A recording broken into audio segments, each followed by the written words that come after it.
Thousands of people who collected unemployment since the start of the pandemic have been told they need to pay some or all of the money back. The state overpaid millions, but the federal government said some of those payments could be waived.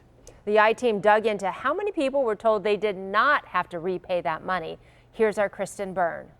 It's like having somebody hit you over the back of the head and you don't know what the heck's going on. Susan Galt fought to receive her unemployment benefits last year. She tells the I-Team the state told her an eligibility issue disqualified her for 1 week last July. Well, we're taking that week away from you. Well, I thought it was only a week. Well, it wasn't. It was $4,800. $4,800 she needed to pay back. Susan was one of more than 79,000 people overpaid $66 million last year. Nearly 42,000 people were overpaid $81.4 million through June of 2021. The federal government issued formal guidance for states to waive overpayments if states could prove the overpayment wasn't the person's fault.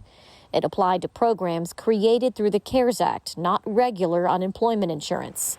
In Susan's case, she says she was overpaid pandemic emergency unemployment compensation benefits. The I-Team found 4,125 people were notified they might be eligible for a waiver, and only 415 actually received it.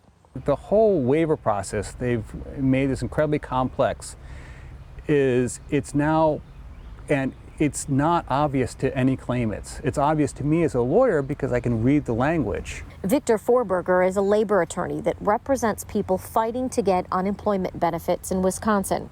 According to the DWD website, federal benefit overpayments can be waived if the recovery would be against equity and good conscience, meaning if making you repay the money would deprive you of income for basic needs. The department can waive the recovery of that overpayment. People aren't getting rich off unemployment benefits. They're spending that money right away as soon as they get it in to cover their expenses. But it's a question of if an overpayment was your fault, even if a mistake was made accidentally.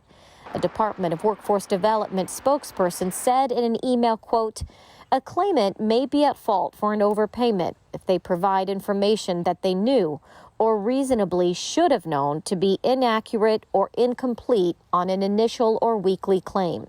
Your misunderstanding does not count as a fault. It does not count as excusing your faults. And in many cases, you have to understand the issue legally. Susan said she was not contacted about an overpayment waiver, and she's paid most of the $4,800 back.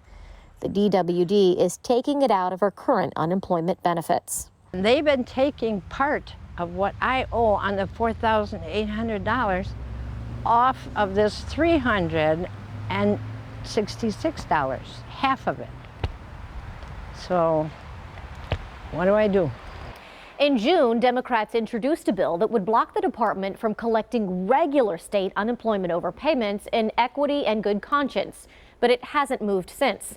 Meantime, the DWD tells us the majority of overpayments are not considered fraudulent, and all overpayments made in 2021 make up just more than 4% of the total benefits paid out. For the I-Team, I'm Kristen Byrne.